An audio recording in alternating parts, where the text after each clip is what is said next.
right here, and I couldn't see past it. It was my whole world, and it was so much my whole world that I actually assumed it was everyone else's whole world too.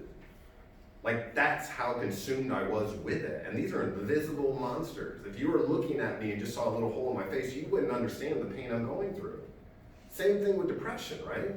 Like, you just don't know what someone's going through. And there's no way to quantify it, you know? So, again, I leaned into alcohol. What that did is it gave me a little space, but over time, I became physically, mentally, and spiritually dependent on alcohol. I was drinking vodka out of a freaking 2-liter jug, and it was like the worst vodka in the world. I wasn't having a good time. I'm not partying, you know what I mean? I'm literally running. There's no one to fight, so I am running. And I'm using alcohol to do it. And I really considered, how can I stop this? And my out was, worst case scenario, I'm gonna take my own life. That's what it got down to. And I was so crazy at some points, I was like, well, if I'm going, I'm taking somebody with me. And I had a lot of resentments too. I was very volatile, and it was a tough scenario. And after, these are my medications. I mean, I take night and day. A lot of those are vitamins, you know, but they help all the same. I had to learn how to walk again, so this fish oil like really helps, you know, with the joints and all that kind of stuff. There's mood stabilizers, and vitamins there and all that kind of stuff. But I just wanted you to see like what kind of tray I work with every day. It's like a fistful of pills every time I take it, but I'm all right with it. I'm not trying to hide that. I'm trying to get better and be my best. So what happened after 9 months is I got a phone call from the captain who was in charge of patrol. And he said, we'd love to meet you in Webster. Can we meet you at a restaurant? I was like, sure. We go to CJ and Muggs, which is like the main restaurant all the cops go to in Webster. Some of the cops' wives work in CJ Muggs. And this is where I was sat down, and they looked in my face and they said, if you're not cleared 100% in the next 30 days, you will be terminated. That blew me away. So the only thing I could get out of my mouth was, well, what about my FMLA? The Family Medical Leave Act, what it does, it ensures an employee 90 days, an employer has to hold a employee's position open for 90 days because of the FMLA. And they don't have to pay that person. It could be, that FMLA can be used for many things. It could be, you know, if you had a baby, a surgery, vacation, sabbaticals, something like that, you know what I mean? And I said, what about my FMLA? And they looked me in the face and they said, that started 2 months ago. So when that happened, it broke me. It broke my heart. It absolutely destroyed me. And I'm not up here to whine. I just wanted you to kind of know like where my head was at. I was very, very depressed. Very depressed. I didn't want anyone near me. I didn't like myself. I didn't like who I'd become.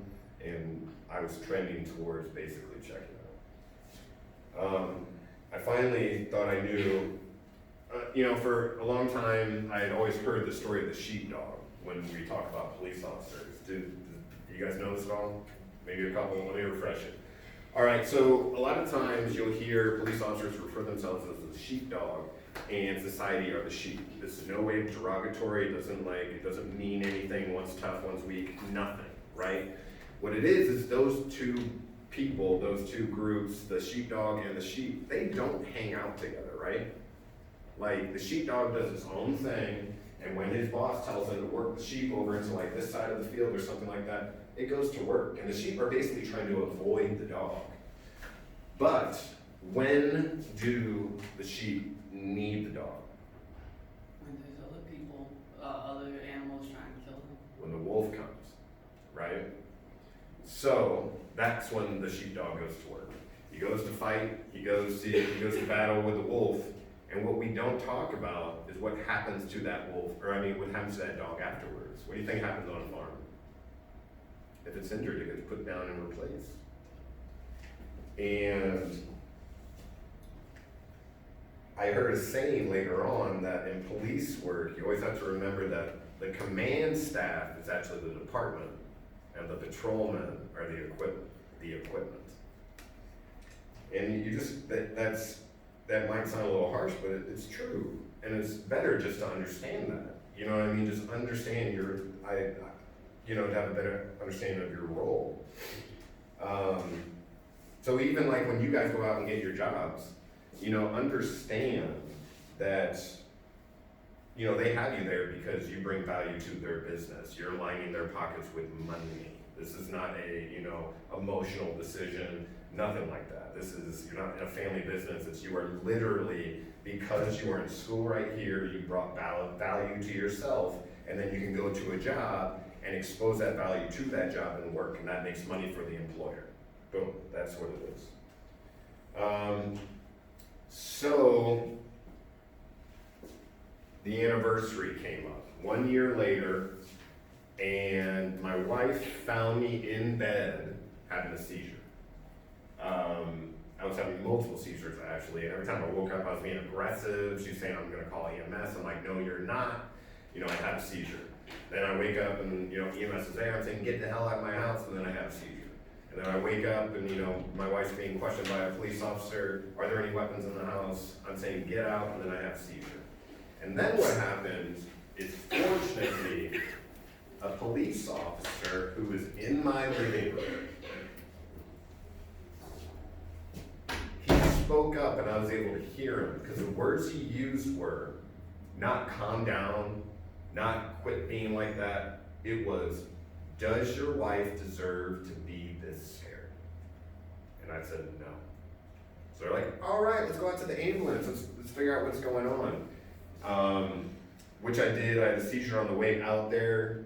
And my blood pressure was something like 230 over 130.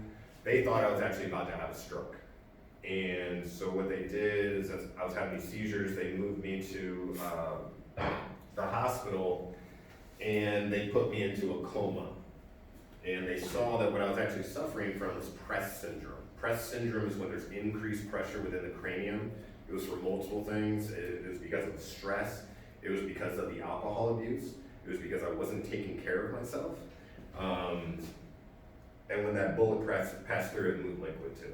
And then the stress of the whole thing. So basically, now I'm plugged into the wall, and 3 days later, or 2 days later, I guess, I go into alcohol withdrawal. That's how dependent I was on alcohol.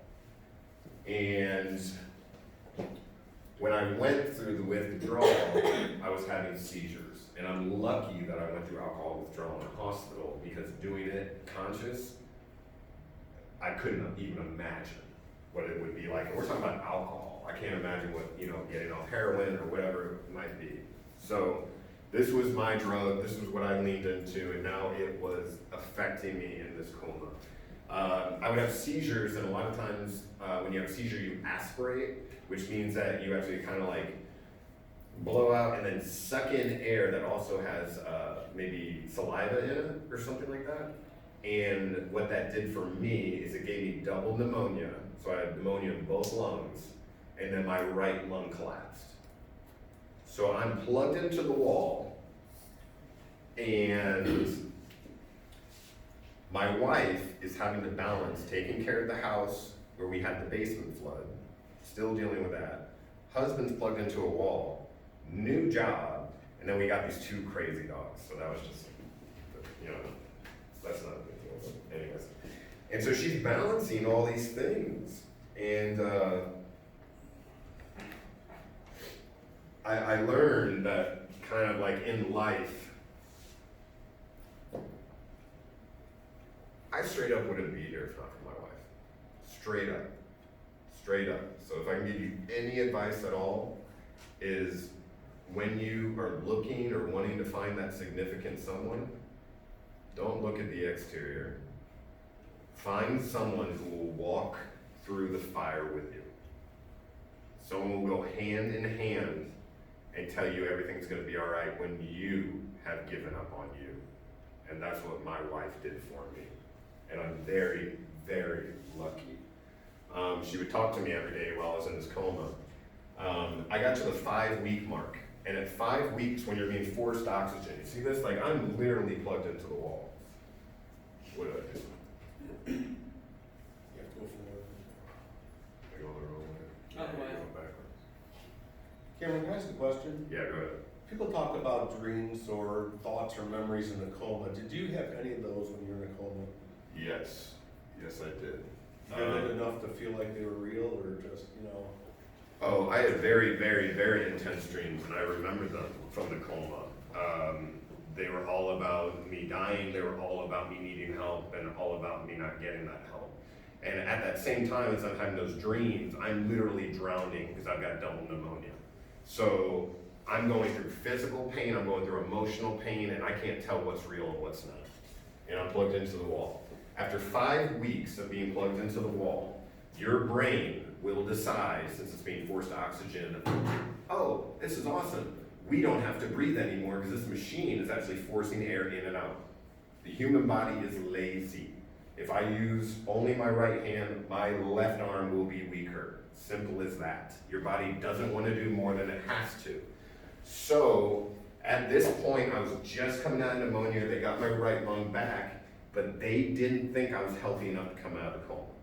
My parents said, don't pull the oxygen, and my wife signed the sheet and said, my husband doesn't want to be like that. And I woke up to my wife slapping me in the face. Now, just before that, because we were talking about dreams, all my dreams were terrible during that coma. They were absolutely awful. I wouldn't wish it on anyone. And I was strapped to the bed at the same time, so I'm trying to rip my arms out. Multiple times I actually kind of came out of the coma and pulled the oxygen out of my throat, which is super dangerous. And it was just like a really bad place to be. But in these dreams, I was always fighting. And then during this one dream, I gave up. I just gave up. I just wanted to die in this dream, and I just didn't have any more fight left in me. I was in so much pain, and I was just felt terrible. And then suddenly, there was this giant energy right in front of me. And I couldn't see it. It'd be like if you had a flashlight pointed right at you and you can't see who's behind it, you can't see anything. There was a bright, bright energy, and you couldn't even see it. Again, it's that bright. And then I realized that I'm holding someone's hand like this, and I look up, and I'm holding my grandma's hand. I have no more pain, physical, emotional, spiritual. It's all gone. And not only that, but the energy that I felt I did not have, since I was giving up, I was done, I was over, it was totally replenished. I share this part just so you guys have a little sneak behind the scenes, or a peek behind the scenes, because I'll get into it later, but it took me a while to understand this whole thing, and I'm still trying to figure it out. But I looked up at my grandma, and then I looked ahead of me, the grandma that I thought about before I got shot. And I looked up ahead of me, and there were couples of people walking towards this energy. And the couples were an adult holding a child's hand. So I turned to my left from this very intense light. It goes gray on my left, and I look behind me, and it's pitch black, like space, can't see, couldn't see your hand this close to your face, kind of black. But on the edges of it were people floating in hospital beds. And I looked up at my grandma and I said, how is it they're so close and they don't know we're right here? And that's when I woke up to my wife slapping me in the face, telling me to breathe, because I was weak, But she said to me, if you want to get out of here, you got to play by their rules. So I did. I got myself out of there. I had to learn how to walk again, and what I decided to do is just fake it. Did I go the wrong way again? No, I think you went the right way. Yeah, so plugged into the wall. Near-death experience, like we just talked about. Okay, so My wife says, if you want to get out of here, you got to play by the rules. Do you hear me? And this is when I had the oxygen still hooked up to me and everything like that. I just shook my head yes, because you can't talk with tubes down your throat. I was crying. I wanted to get out of there. I hated what was happening. Everyone's making decisions for me. I was absolutely depressed. I just wanted to get out of there. And really, I didn't care if I lived or died. I just wanted to get out of there. So in order to get out of the hospital, when you go through something like that, you have to prove that you can wash yourself. You have to prove that you can walk around, and you have to prove, I think, that you can basically like eat and just carry out normal activities. I wasn't allowed to be left alone for 6 months after all this happened. My wife had to teach me before work how to walk. It started with one driveway to another. It had to become that simple. Yeah, I had to pass the assessment, I had to learn how to walk. I didn't get to drive for 6 months, and I was in intensive physical and emotional therapy, and just working on my general health because it was so bad. I had destroyed my body. I was about 300 pounds. I mean, I'm 220 now. You know, like that's a lot. And if you're sitting there like a potato for 5 weeks, all your muscles turning into fat. So I had barely any muscle. I could barely even walk. All right.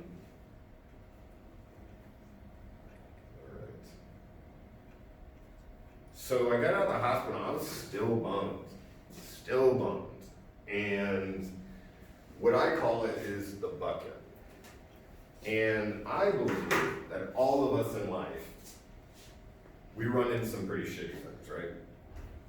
But in order to get out of those shitty things, you gotta work. And a lot of times you don't wanna do the work by like processing. Here's an example. As a police officer, one of the things we have to do is work suicides. So if I'm working a suicide, I gotta do my job and I gotta do it right. So I get to this scene, and this guy has ended his life, unfortunately, and he did it using the railroad tracks and the train coming through, right? So someone's gotta work that. Someone's gotta do it, you know, it's snowy, there's, you know, gray brain on it and all this kind of stuff. So I'm going to work, I'm figuring out who's on the train, who's the conductor, what company was it, who is this guy, where's his vehicle, how do we contact his next of kin, all that kind of stuff. I'm good with that, because someone's gotta do that, right? But when his wife walked up to me, and she was pregnant, and had a baby on her hip, and looked at me and said, "What do I do now?" That is her worst moment of her entire life. And I've got to say the right thing. I've got to be a counselor. I've got to be a therapist. And then I've got to write a report and move on to the next call. So typically what you do with that, because I took that home. It's hard not to take that home. But what I call it is the bucket. And you typically, the way I like to put it is if it were a glass of liquid, and it's the stress of that, looking at that terrible call, she's walking up, and oh my God, what are they gonna do in the future? I hope they're okay. Instead of processing that, instead of talking about that, you know, with a loved one, or even with yourself, or, you know, just getting some help, you kind of just toss it in that bucket, and you're like, I'll come back to that. Anyone kind of know what I'm talking about? Like something you just really don't want to deal with, might be sticky, might be nasty, it could be a secret from way back in childhood, it could be anything. It's just stuff that accumulates, and those can be traumatic events as well. And so what happened, and I believe I'm only 15 minutes out, so I'm gonna kind of speed it up a little bit. And then, you know, the bucket, you can fill it with heartbreak, you can fill it with depression, disappointment, you know, failing at your goals. You know, if you get a bad grade in the class and you gotta actually take the class over, that's a bummer, right? Like that's like, you're like, I can't deal with that. So it kind of ends up in that bucket, and you know, a lot of people will find outlets for that energy. You know, they'll drink over it, or they'll use drugs over it, or they'll be promiscuous because of it, or they'll overeat, or there's lots of things that people do in order to distract themselves from those sticky things in that bucket. And believe it or not, after all this, I still hadn't reached rock bottom. What happened was, after the hospital, I was, again, just sad, depressed, and I didn't feel capable, and I started drinking again. after it put me in the hospital the way it did. I did. And I thought I was like, oh, I'm a grown man. I can drink all I want. You know, I deserve it. And it started with beer, and then it turned into like 3 beers the next time, and then it was like 6 beers. And I'm like, I'll just get a 12-pack, whatever. Maybe I'll get some wine, or, you know, all this kind of stuff. And it escalated really, really fast. And to the point where I was on my way to my therapist one morning, and the entire time I was doing all this heavy drinking, all that kind of stuff, I was rationalizing it as best I could. Like, no one knows what feels like. No one knows what I've been through. No one's been where I've been through. And on my way to my therapist that day, that voice disappeared. I couldn't even find it. I was alone and I was scared. And I knew that if I kept drinking, I was going to kill myself by drinking myself to death compared to dying by a bullet. And for the first time, I got committed absolutely to my recovery because it terrified me to die by drinking after surviving being shot. I didn't want to do that to my family, all that kind of stuff. And for the first time I said, Lord, please help me, followed by, I'll do anything. I got to my therapist appointment, I told her I'm in trouble, I'm drinking again. She said, you're gonna do 3 things to keep working with me. 1, you're gonna call your wife right now in front of me, which I did, crying, and saying, I'm so sorry, you don't deserve this is terrible, it's my fault. And she said, and this saved my life again, okay, well, what do we do now? I couldn't believe it. And I said, well, the therapist is asking, would you go home and possibly throw away all the alcohol in the house? Sure, no problem. She set the tone for everything. Then the therapist, you're gonna call your parents and tell them you're on your way. Because I need to know you're not gonna end up at a grocery store, a bar, or somewhere else like that. I need you to be accountable. So that's what I did. And then she said, tonight you're gonna go to your first AA meeting. And I did. And that was, 3 years and 4 months ago. And I've been sober since. And that's how that day happened. Never did I think that I was gonna be in that situation. I was a police officer, and I would have to deal with people who are heavy drinkers, you know? And I would look at them and I'd be like, what are you doing? Like, stop drinking this and I won't show up. You know what I mean? Like, it's that simple. But what I found later on is that alcohol, to an alcoholic, is more.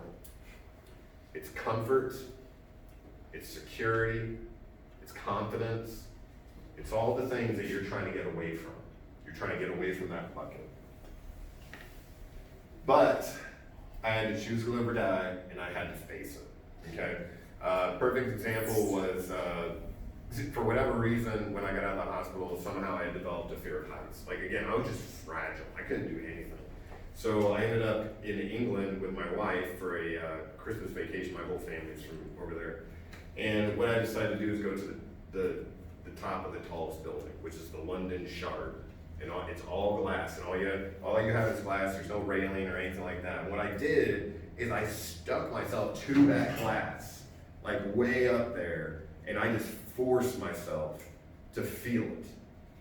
And although it sucked to feel it, I didn't fall. You know what I mean? Like, the glass didn't break. I'm still here talking. I was imagining stuff. Fear is weird. If you look at it as an acronym, it could be false evidence appearing real. You know, it's like different things you can tell yourself, oh, don't stand next to the glass, it could break. Or what if the wind blows, or yada, yada, yada. It's all BS. So what I got from that was a good example of how to face it. And facing it, like I said, Lord, I'll do anything. Now, I'm not here to talk about religion by any means, but what I did do in that scenario is I leaned into a higher power. I've been at AA meetings where people do not believe in religion, they do not believe in spirituality or anything like that. But what they need is a little relief from the burdens they're carrying on their shoulders. So I've seen people actually take a chair and say, this is your higher power. Those things that are stressing you right now, you're gonna leave in that chair today, and then we're gonna come back to it tomorrow. Because you need a break from carrying all that burden. That's what talking to God in my case did. I was raised Christian, but When I arrived in heaven, I didn't see a cross and I didn't see anyone telling me how to act. It was all about love, and I could feel it. And that's where that energy came from. And then the other thing is, based on my story, if you have trouble, say, in your life and you're trying to find your way out, but you're having trouble making a spiritual connection, ask yourself, do you believe that I believe? Do you believe that I believe that I wouldn't be standing here if not for leaning into that? And for some people, that's enough. Just to take a risk, just to try on it. To handle those situations that you've been putting off, that you can't do on your own, but you don't want to ask for help because it's embarrassing. I just looked up because I didn't have another option. And so I want you to think about that, all right? If you're ever in a pinch or pressed in a corner and you feel alone, I'm not preaching to you right now. I'm just telling you. I found that being able to hand my stresses over to, we'll say, my higher power, let me focus on what I need to focus on in life. So my sobriety day, I do use, I go to AA, it's a 12-step program, there's a lot of other recovery things, heroin anonymous, cocaine anonymous, whatever it is. Everyone has their thing, but what you gotta do is you gotta stand up for yourself and say, I'm better than this, and I want to feel better than this, for me, not anyone else. So the serenity prayer, and you can use it for anything, it's not just for alcoholism, it's grant me the serenity to accept the things I cannot change, the courage to change the things that I can, and then the wisdom to know the difference. Because there's freedom in that. There's freedom in knowing what you can change and what you can't. Because once you realize what you can change, you start figuring out how you shouldn't be worrying about it. So you just got to get your mind right. Fitness and nutrition, like I talked about, and I got to kind of fly through this, but fitness and nutrition, that was the next thing I did after, looking up or finding a higher power, all that kind of stuff. I was like, well, I need to get my shit together. My resting heart rate was 93 at that point. So I got a Fitbit and I just started walking, making sure I got my steps. And I was like, if I'm getting my steps, I might as well try eating right, like protein and less carb and whatever. Basically stop eating fast food and pizza every day and you start start focusing on getting better. So that's a great way to do it in front of yourself, diet, because you're proving to yourself every day that you're dedicated to what your goal is, right? So you are what you eat, and I've been reading a little bit about Stoicism right now, and if you're not familiar with it, Stoicism, it discusses the idea that as human beings, we need to operate with above our shoulders head, right? But you see a lot of people in society running around being a slave to the pleasures below the waist. That could be substances, that could be sex, that could be food, that could be pornography, that could be anything where you watch individuals where they're running around. This is just an example. Let's say an individual who has 3 different children from 3 different mothers. Some people believe that they're strong because they have 3 children from 3 different mothers, right? But that person, in truth, has been pulled by their sexual desire and they weren't able to stop themselves from submitting to those pleasures, to those desires. It's a big concept and I'm trying to break it down, but it's really interesting, that whole idea, right? If I want a cheeseburger, if my body's saying cheeseburger, cheeseburger, cheeseburger, I had the ability to say, no, I don't want a cheeseburger. We're not slaves to our appetite. We're not slaves to that sort of stuff. We just kind of don't fight it because we just figure whatever, right? It'll feel good for the time being.